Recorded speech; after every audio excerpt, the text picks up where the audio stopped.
Well, good morning, everybody. My name is Rudolph. No.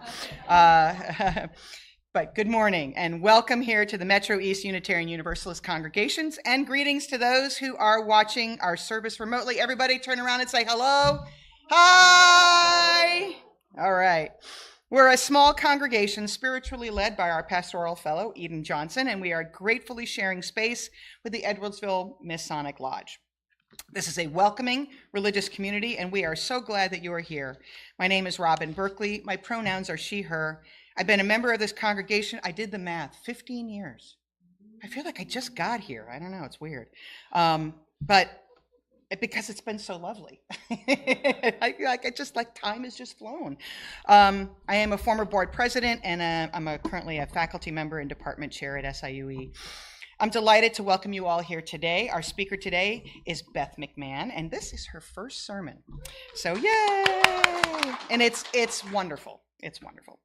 It is so good to see you all here, whether you are new friends, longtime members, or returning folks, and I hope that you will take time in coffee hour to reach out to someone new, say hello, and offer them a welcome. We welcome everyone to this home of comfort, spirit, justice, and hope. We are Unitarian Universalists. We begin with a prelude by our accompanist, Joy.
Perfect song, thank you. Okay, as Nathan lights our chalice, I want to share with you what that means. An important ritual in the Unitarian Universalist faith is a lighting of our chalice. Unitarian Universalists have many different interpretations of the flaming chalice, including the light of reason, the warmth of community, and the flame of hope. If you are watching elsewhere and have a chalice or a candle, please light it now as we all join in saying the unison words projected on the screen, which is a longer prayer this morning, just so you're aware. It's about 5 slides for it. All right. It's good. That's for the ones who arrive disheveled, carrying questions, contradictions, grief half-healed, and dreams still raw. You deserve a place that becomes you becoming, that knows your fire is not too much, your silence is not too little. A place that sees your shadows and still reaches for your light. You deserve community that listens when you speak your truth, that sits with you in turmoil and rises with you in joy, that believes in your voice even when it trembles.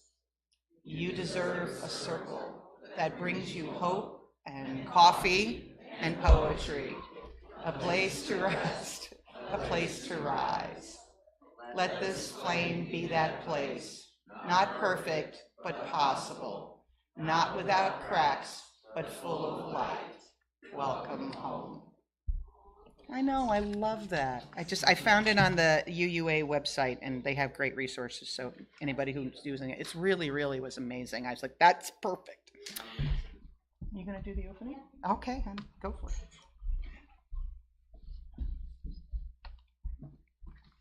For our opening prayer, I know that I had originally said Louis Van Leer, but last night at 4 a.m. my dog woke me up and I decided to do something different. So this is a prayer by Reverend Eric Walker Wickstrom from Simply Pray, a UU publisher. Let me release the things I cling to that do not help me live. May I let go of old wounds, old stories, and the heavy stones I have carried for far too long. May I trust the truth that when my hands are open, they can receive. Spirit of life, help me loosen my grip so I may walk lightly, freely, and in love. I invite you all to take a moment, greet the person next to you, tell them hello and welcome. We'll have more time at coffee hour, but I like to talk and I'm gonna start soon. Did you see that she added this? I don't know if that's on your Yes, script. yes. Okay, perfect. 4 a.m. I decided to make changes. That's totally fine. Dog decided to have diarrhea, so I went crazy. We're gonna rock it. Keith, you cut your hair, right? Yeah, I got really good teeth. You did something. Okay, my friends, starting this month, we are going to have a hymn of the month. We will sing each week that same hymn so that we get comfortable with it and with something new. So this month, our hymn is number 1009, Meditation on Breathing. Last week, we learned the first part of the hymn. This week, we're going to learn the second part. And we just practiced it while you were... Oh, you just practiced it, so you know it. You'll teach it to me. It'll be great. So join me, or I'll join you, in singing number 1009, Meditation on Breathing, in the teal hymnal, and project it on the screen. We'll just... Doing all three verses. Just two. Great. We'll start with the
That was beautiful. Yeah. You guys practiced.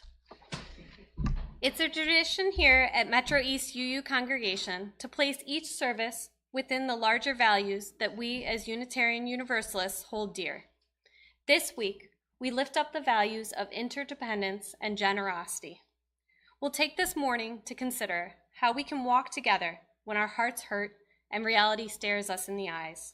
We'll consider how to let go and love each other through loss.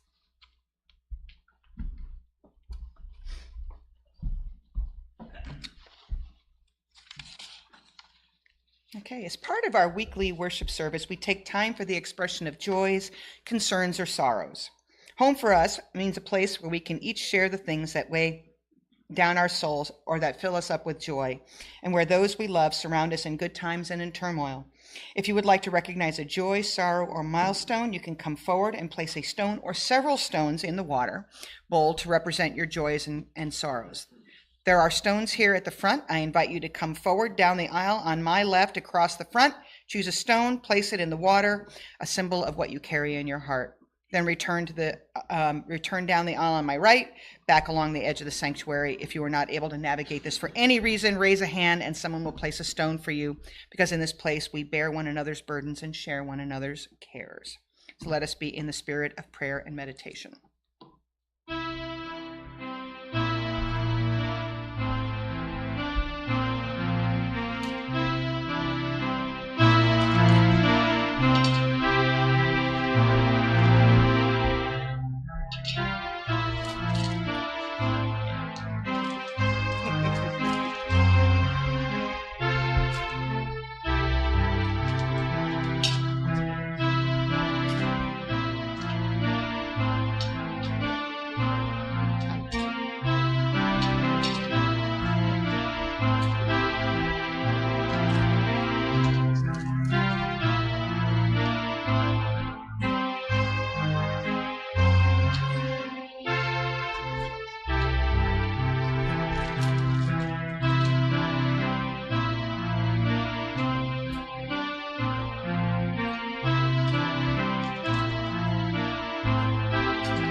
This one's for the world. We now invite the young and young at heart to join us at the front for our story of all ages. Today's theme is letting go, and after the story, we'll sing our children off to RE. Come on down. Yeah, probably.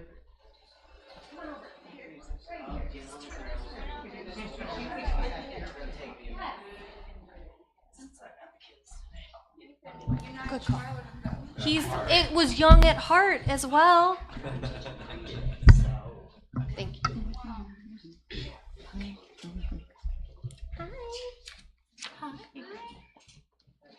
Okay. Welcome, friends. I like your transition. Morning, everybody. It sure is cold out today, isn't it?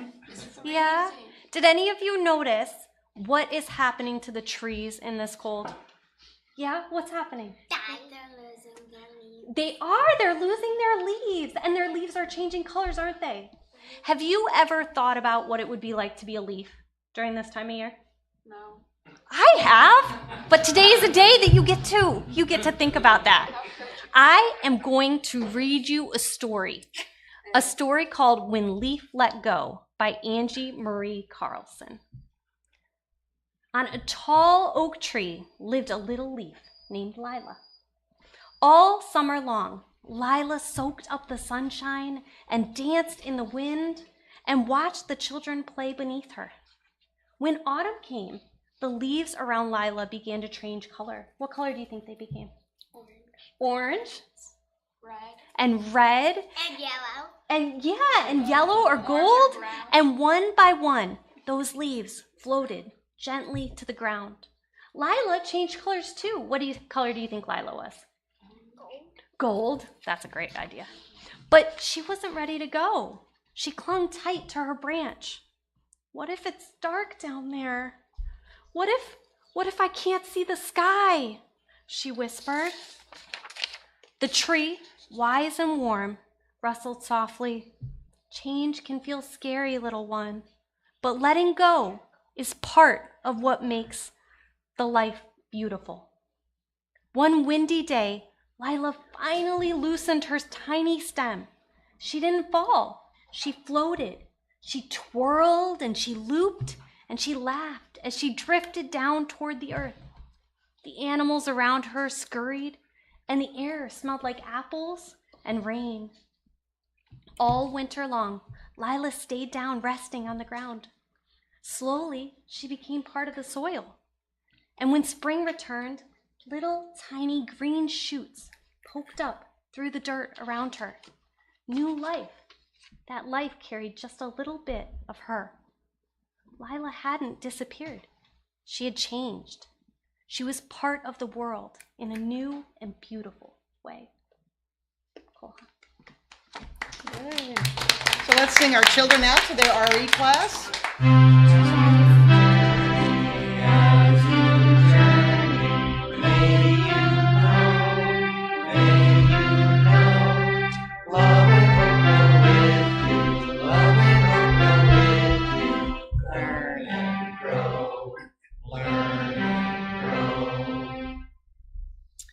Our next hymn is number 95 in the Gray Hymnal, There Is More Love Somewhere, and it's projected on the screen if you don't have a book with you.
Our reading today is a poem by Mary Oliver called In Blackwater Woods.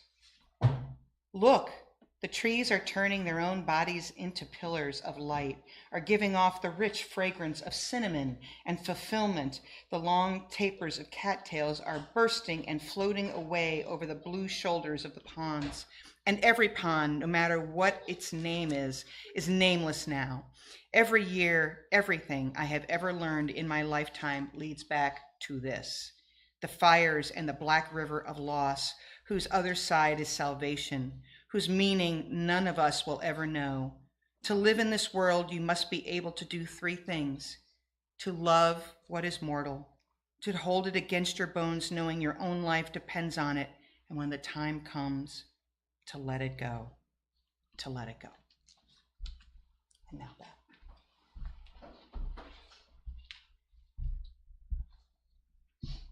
We gather today in a spirit of compassion, curiosity, and community, the three companions that will help us to face the truths that we might rather avoid. Today, I'd like to explore endings with you, what it means to let go gently, courageously, and with our hearts still open. Death is usually referred to as a moment, a breath, a boundary, a line which life crosses. But if we are honest, death is not one moment. We spend our whole lives learning how to die. In my family, we live with Alzheimer's disease. We wait as Alzheimer's changes our loved ones. I was 13 when we lost my grandmother to the disease. I only knew her through that lens. My memories of her are the first time I learned to let go. She taught me to let go of control as her mind and life disappeared. I let go of facts and the meaning of words. I watched as she let go of her mind, her body, her choices. At 16, I started spending summers living with my grandfather. I helped him cook meals and keep busy. I climbed in windows when he locked the doors behind me, and I reminded him that I was old enough to drive a car, to use the stove, and to stay up past 9. At 19, I moved home to watch Alzheimer's reshape him. Alzheimer's is a disease of unraveling, not just in one instant, but thread by thread. Early in the disease, I became my grandfather's chauffeur. I would warm up the car and then block the driver's side door, reminding him that today he had a pretty lady to drive him around. He usually accepted. He would remind me how to drive on each of our journeys. The sign says, "Stop, Beth." Gramps, I came to a complete stop. You have to wait for the sign to change to green. Gramps, it's not gonna change. It's a stop sign. And through it all, my family was a team. My mother and I coordinated shifts. We pushed the wheelchair together. We wrote a blog about coping. We got our genetic testing done. We mourned the results. We published a book about it. We knew the ending a long time ago. We talked openly. We planned carefully. And now, my mother, my friend, my teammate, the woman who taught me how to care for others, is living that future that we knew would come. Some moments hurt more than I thought they would. Time has circled back again. How do we let go without giving up? Oops, sorry. As she becomes confused, I'm trying not to let go. I'm trying to love when my heart says to run fast. I will walk with her to this threshold as I wonder which of my own children is going to walk beside me. When I read her my sermon yesterday, she told me that if I was afraid, I could just print you all copies and then stand up here and tell you to read to yourself quietly. She's still there, in pieces, mostly the good ones. I've been falling back on Buddhism, hoping that I'll learn how to let go. And Buddhism teaches us that letting go is not a single act. It's a discipline of the heart, a lifelong training in freedom. And I'm training hard these days. I'm remembering that we cannot control the pace of disease. We can't control how much time we get with our loved ones. We can't control how our own minds will age. Letting go begins with releasing that illusion that we're in charge of reality. As Unitarian Universalists, we are not required to believe the same doctrine. We don't have to agree about what happens after this, what the afterlife is, but we get to face this harsh reality together. So I ask us, as spiritual people, as caregivers, children, parents, as humans, how are we going to let go without giving up? How are we all going to stay connected? What does love look like when a story is coming to an end? How do we accompany each other through the decline, the disorientation, and the change? I invite you now into a moment of reflection. I've been trying myself to reflect a little each day and let go a little more. Close your eyes if you wish, place a hand on your heart or rest them in your lap, and breathe.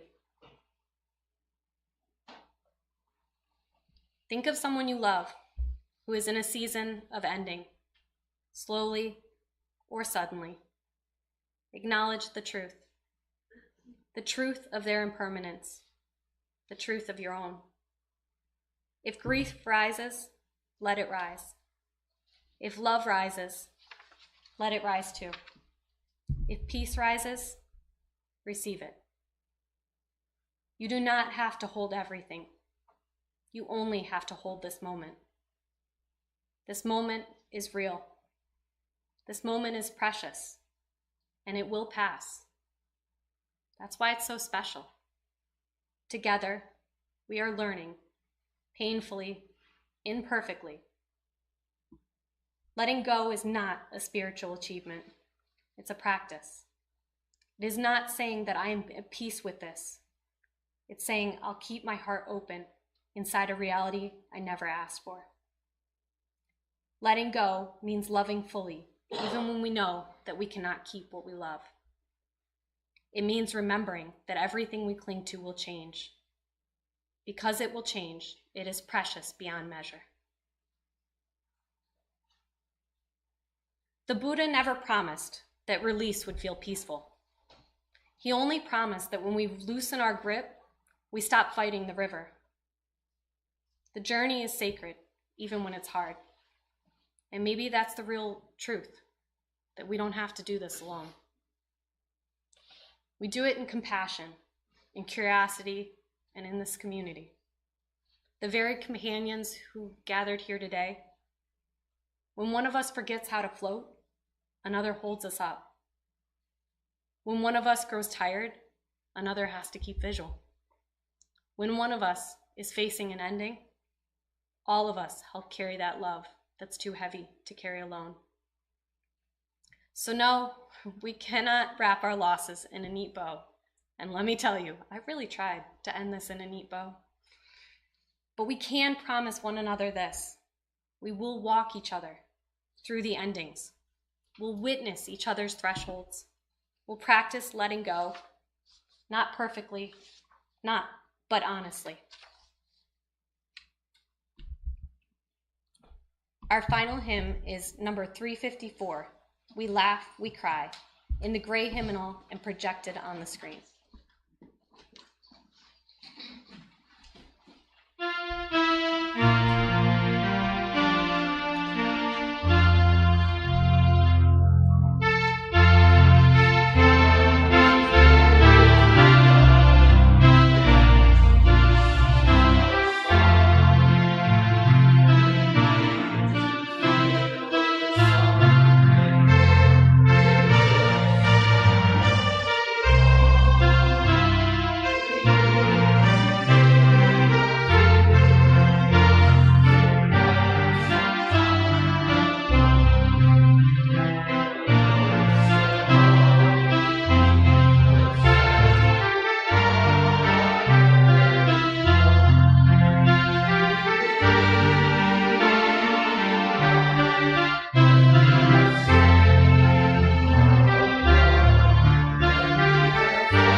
it from you before. Sorry. That's yours too, I think. Okay. I'll just here you go. Just take it off. All right, let me figure out where we're at here. Oh, stewardship. Yay. First of all, I thank you, Beth, because my sister, and many of you know, it has terminal cancer. In fact, she just texted me, and I'm like, I will get back to you after church.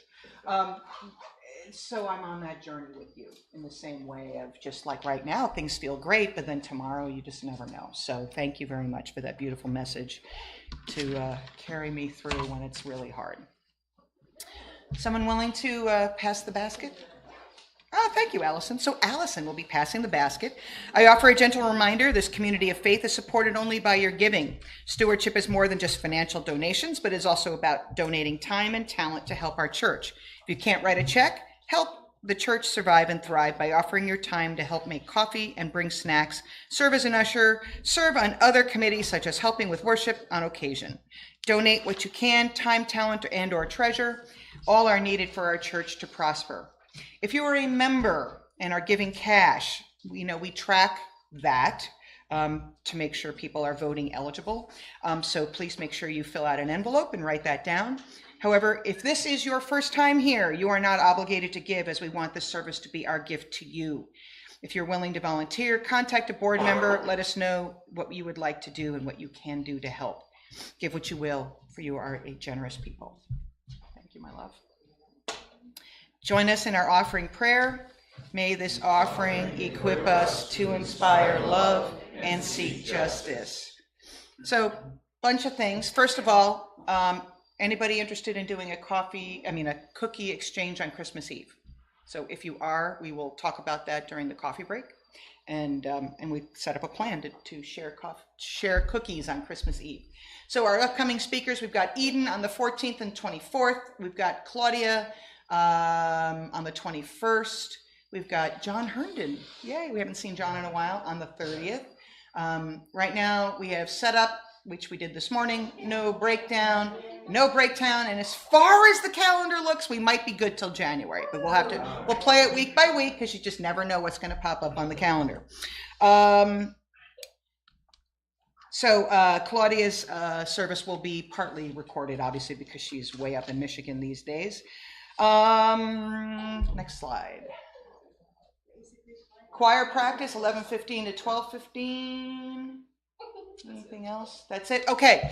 By the way, just if anybody wants to see pictures of the lovely Aiden and Heather Kirk, Aiden, Kristen, Heather Kirk, they're twins. I've got pictures. I know Beth's got pictures as well, so feel free to ask us. I know they don't want the pictures on the internet, but the babies are doing well. They're in the NICU still, but they are growing stronger every day. They were like 5 and 6 pounds when they were born, so they were in really good shape. Heather is doing better. We won't get into the details because this is being recorded, but she is stronger. She's still in the ICU, but she's doing well, and we can share some details privately outside afterwards. If you can donate anything to help with food, I know everybody's trying to do what they can. I try to give a meal at least once or twice a week. It's just, thank you a lot. You want to add? Please do. Any donation should be through gift cards or through things like service or food. At this point, they're working on getting a GoFundMe account set up, but monetary donations are not going to be a great idea right now. So a gift card is a great thing, or service or food. You can go online to the meal train and it'll say you want DoorDash.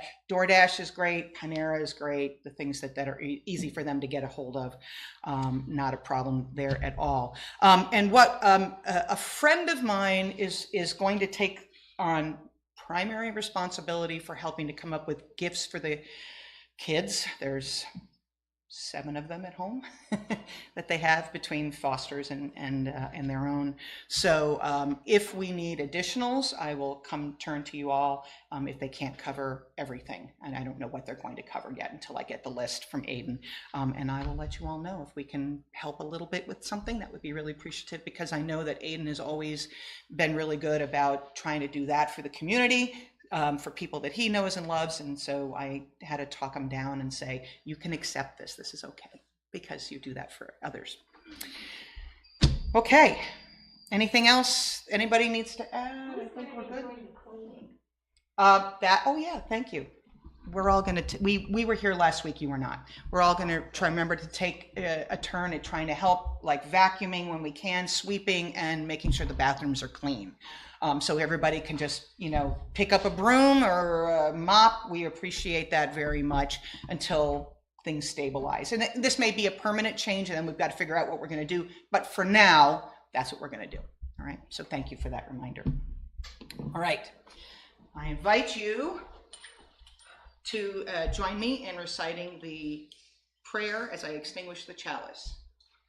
The light of truth and meaning cannot be put out. We are keepers of this flame until we meet again.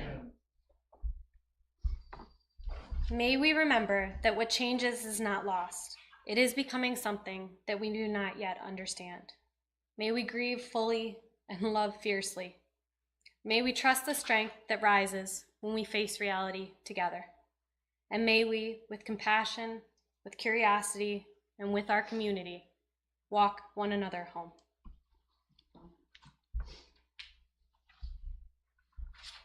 So everybody needs to sing the postlude. We all know this song.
We're still accepting donations for Oasis, correct? Today was the last day? Today was the last day. Today was the last day. You can, if you want, and you forgot to bring a check or money or whatever, you can also donate to Oasis on the Givelify app. So there is, if you scroll down on the list of things to categorize it, it's at the bottom of that list. It says Oasis donation.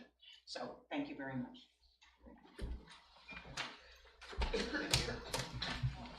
And yay, Beth! Woo! Yay, Beth!